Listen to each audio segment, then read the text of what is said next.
Please watch to the end. Comment and respond to other people's comments. Chopper 11 showing traffic backed up for miles as authorities rushed to the scene Friday morning. There's going to be a white truck out there that possibly has 2 bullet holes in it. An eyewitness speaking with ABC 11 off camera, telling us it started near Aviation Parkway when a driver of the sedan closely merged lanes near a pickup truck. At that point, he tells us that both drivers started to act aggressively, prompting him to record. He tells ABC 11 that at first he did not realize the sound he heard were shots being fired, but within seconds realized what had unfolded. If shots into a vehicle. The Wake County Sheriff's Office on the scene for hours collecting evidence. Law enforcement's going to be out here for quite some time, I'm sure. A man arrested in connection with a deadly shooting on I-40 is due in court on Monday afternoon. Ricardo Cardenas died after shots were fired into his work truck near the North Harrison exit early Friday morning. Late last night, Wake County deputies announced the arrest of Josue Quintanilla-Reyes. The 32-year-old was taken into custody in Durham with the help of the Durham County Sheriff's Office. He's charged with murder. Wake County deputies say they're still investigating exactly what happened leading up to that shooting. Waking up with the sun, Ricardo Baez Cardenas from Durham on his way to work before 6:30. It was around the Aviation Parkway exit heading east when a witness saw a sedan merge in too close to Baez's truck. That witness, worried about things escalating into a crash, recording the whole thing. By the time they reached Harrison, the sedan shooting into Baez's truck. There's going to be a white truck out there that possibly has 2 bullet holes in it. When deputies got there, Baez's truck was on the side of the road. He later died at the hospital.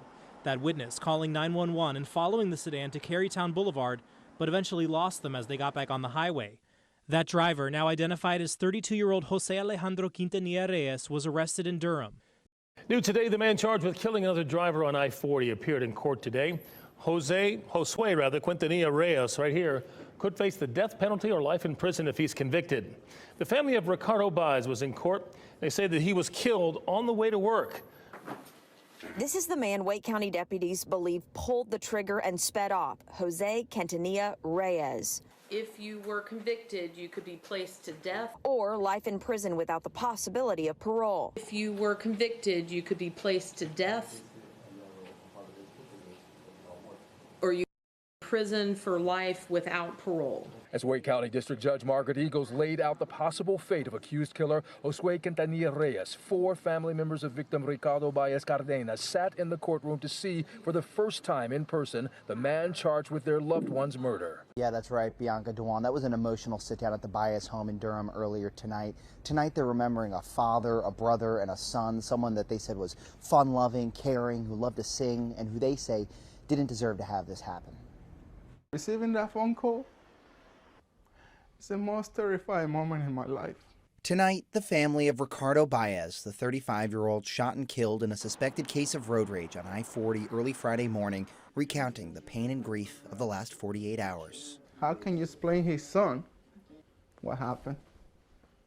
How can you have the heart to shoot somebody like that? Ricardo's older brother Ramon said he was the youngest of 4 boys, a fun-loving, caring man who loved to sing and laugh. He was also a father. We don't even think about that yet, but the time is going to come.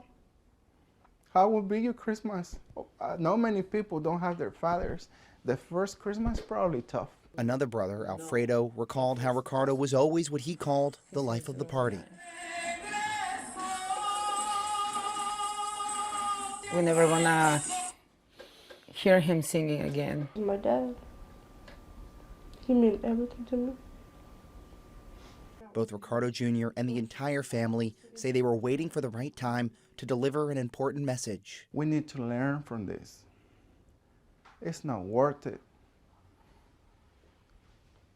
to shoot somebody because it cut you off or won't let you in. While vowing to do what they can to keep Ricardo's fun-loving spirit alive. My brother's memory always is gonna be in life, in me, in my dad, and my brothers. It's never gonna die.